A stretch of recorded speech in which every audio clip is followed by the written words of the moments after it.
The task that 7th grade students are working on in Ms. Scher's class today is the palindrome puzzler. A palindrome is a word, phrase, or sequence that reads the same backward as forward, like mom, race car, or dad, or the numbers 88, 2,332, and 141. Today's task is to consider the number 28. It is not a palindrome, so I reverse the number and add it to itself. 28 plus 82 equals 110. 110 is still not a palindrome, so I reverse it and add it to itself. 110 plus 011 equals 121, and 121 is a palindrome. This means that the number 28 is a depth 2 palindrome because it took 2 iterations to make it a palindrome.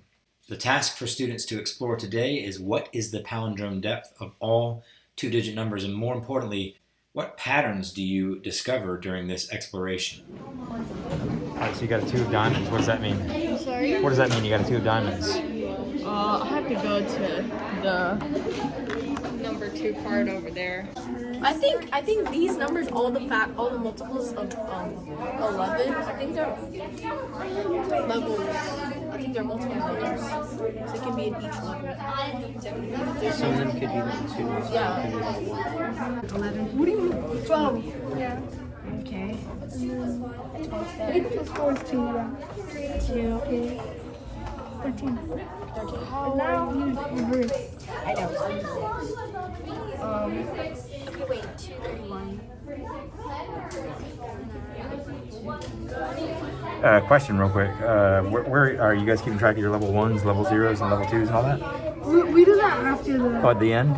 Okay, Yeah, cool. but we've underlined the ones that are already Level 0s? yeah. Okay, cool. So then. Where are you guys at now? 49? Yeah. 40. Have you guys developed the strategy? Sorta. Okay. What is it? Something down here you've written. Yeah, so when we figured out what it is down here, we have a chart, and then like the strategy 1 ones, we're just gonna fill them out. Okay. And so like the level of it is, we're just gonna write it in the column. Cool. So how's the chart helping you guys? We figured that it would be easier to like have a chart to keep all our information instead of like writing it all over the board. Okay, so what do you guys like about working on the boards and solving math problems together? I like that there's only one marker, so then we all have to talk and work together to find the answer. Okay. I think it's really fun when you get to work with a lot of people, because then you get like a lot of people's like ideas, and it's not just you, and you can work with other people, and it's easier. Okay, awesome. So you feel like it helps you learn? Yes. I like it because sometimes the challenge, it's easier to do as a group because maybe someone has like part of it right, like has the questions are more difficult, and so one person, since you guys get to work in groups, one person will have part of the question, and then you guys can use your different minds, because everyone's mind's different, and so you guys can use your different minds, and you guys can answer the question together, and I like that about it. So that's a level 1. So 47 is a level 1. So 48. Can I ask you guys a question real quick? Over here, like, did you test all those, or did you find a pattern and then you just figured out the pattern? You did? We found a pattern because for these lower ones, there aren't any remainders all the way until 46. What do you mean there aren't any remainders? Like, for example, 24. Like carrying them. Oh, there's no carryovers.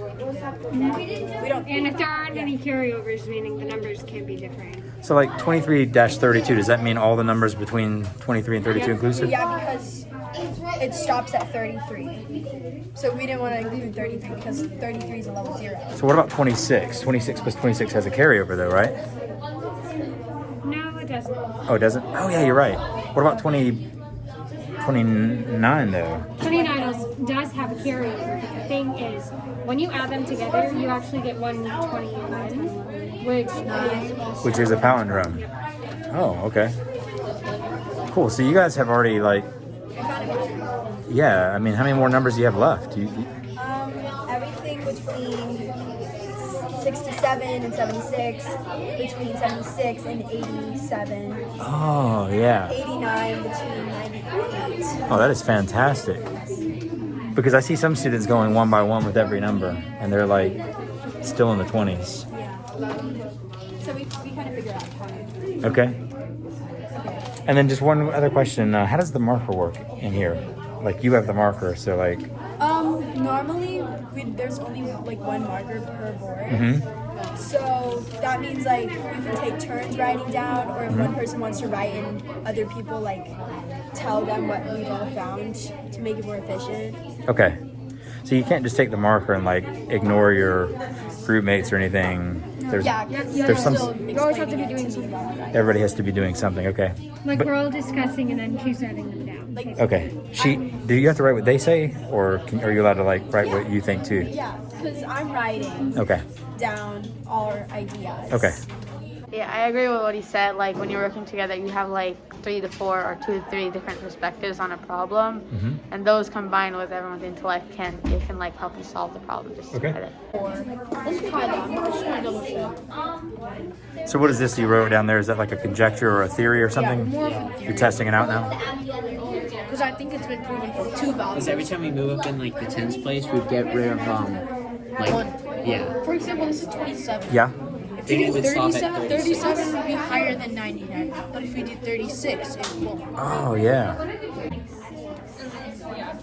Then we would go up to 45. Uh-huh. That's the pattern. Yeah. What about 45? And then we would just stop at 45. Again, we get 99 again. So you just keep on going. At the beginning of the year, I'm used to like doing the problem on my own because usually it's just like a piece of paper and pencil, Yeah. and we're at our tables and we're like by ourselves doing it. But now that we can like get up and we get to like go stand up and like at the whiteboard and like be able to talk to other people about it, and it's good collaborating skills, and also it's good for teamwork. And I think it's better because at the beginning of the year, I wasn't so good at it because I would just I would just try to like take over and just do whatever I thought was right and not talk to anybody. But now I kind of include the other people. Which one is it? Okay, so It's 37, but how many steps? 34 is a 1. 35 is a 1. 36 a 1. 37 is a 2-parter. So are you guys seeing some patterns emerging, or like a theory that you have now or something? So we think that the longer ones are the ones that equal 10, like the 2 digits add up to equal 10. Wait, say that again? So the 2 long, like the ones that are the longest, like the 2 and 3s, like the 2 digits, and then they add up to equal 10. Oh, yeah. So like 7 plus 3 and... Or more. 7 or more. Yeah, but so far we've only gotten the ones with 10. Okay. All right. Gotcha. Interesting. So if the digit sum is 10, it's going to have a greater depth. Yes. Palindrome Well, that's depth. what we have so far. Okay, cool. X equals the first digit. The first digit. So if the tens digit is less than or equal to 9, then what? Well, basically, what we have to do is 9 minus the tens, whatever digit is in the tens place. Uh-huh.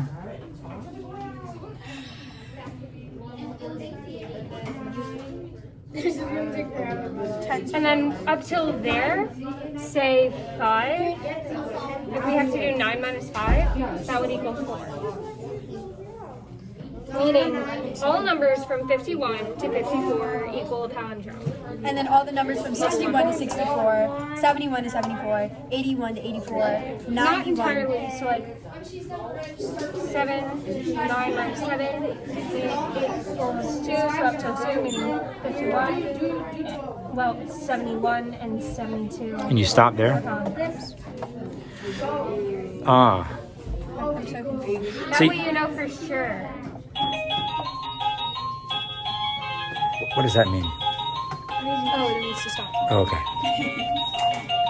Before I ask you about patterns, will you guys take a walk around and start looking at other groups, and then we will see who wants to volunteer some of their patterns.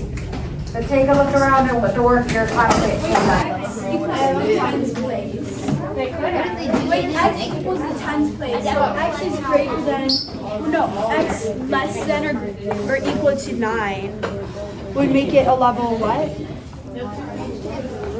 Level 1? They put a whole Are there any challenges that you guys notice when you're working in groups with one marker on the vertical boards? Yeah, because sometimes the person with the marker doesn't really listen to you, so you have to like tell them to try your idea. Okay. Do you notice that sometimes too?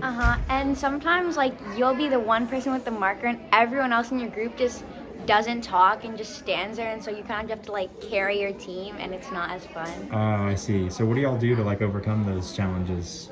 Well, we try to talk to the people in our group and try to find the answer together. Like most people, some people will try to just like, they'll just take the marker and just won't even like talk to the group. They'll just think about it to themselves, write everything on the board and be like, all right, I'm done. And everyone else didn't learn anything from the experience because the one person is just doing it themselves, thinking they're like very smart, and they won't listen to anyone else, which isn't helpful for anybody. Yeah. Because even if they think they know everything, maybe the people that he didn't ask, like the person didn't ask them, they might know something that he doesn't, and could help the person out. And even though they just think that they know the question, but really it's better if everyone contributes. So what did you guys notice? Well, what we noticed once was that one way we know for sure that it's a level 1 palindrome is if we do 9 minus x, which equals whatever digit is in the tens place. Whatever number we get, that's how many numbers will equal a number, like a level 1 palindrome. So from like 1, 2, 3, so say x equals 5. 9 minus 5 equals 4, meaning the first 4 digits would equal level 1 palindromes. So 9 seems to be a magic number with your group. That's an interesting theory. Because once you get to 10, there is a remainder. Josh, what did you guys come up with?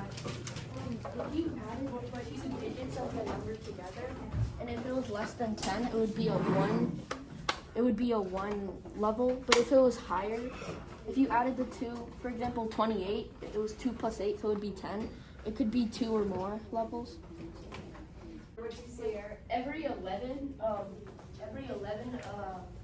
numbers, like of the 2 different, like, you know what I mean? Multiple. Yeah, every multiple of 11 is 0. It's a level 0. Yeah, it's level 0. Yeah. Cool.